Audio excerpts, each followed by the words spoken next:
किसी ने पूछा, भगवान कब याद आते हैं?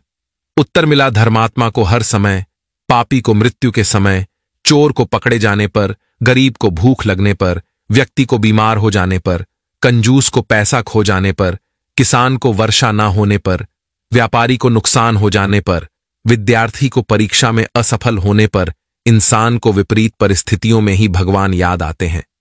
दुख में सुमिरन सब करें, सुख में करे न कोय, जो सुख में सुमिरन करे तो दुख काहे को होए।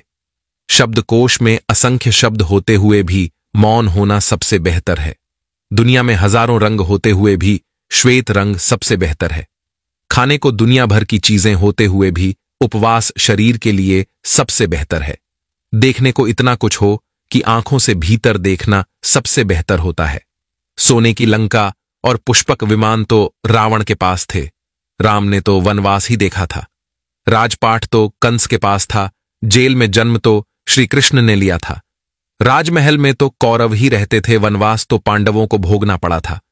संघर्ष हमेशा सत्य के साथ चलता है। जब सत्य के लिए भगवान को भी संघर्ष करना पड़ा तो हम तो फिर भी इंसान हैं। दिल के सच्चे लोग भले ही जीवन में अकेले रह जाते हैं, लेकिन ऐसे लोगों का साथ भगवान जरूर देते हैं। जिंदगी की किताब में धैर्य का कवर होना जरूरी है, क्योंकि वही हर पन्ने को बांध कर रखता है। सीमा एक रेखा ही नहीं, एक परिभाषा भी है।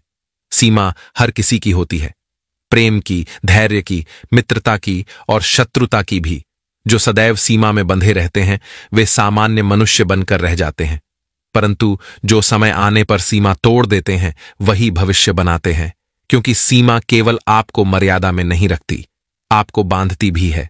अब ये हम सब पर निर्भर करता है कि कौन सी सीमाएं हमें बांधती हैं और कौन सी सीमाएं शक्ति के नए मार्ग दिखाती हैं। इसलिए सीमाओं में जो कर सकते हो उससे अधिक करने का प्रयास करो, तभी नई सीमाएं बना पाओगे।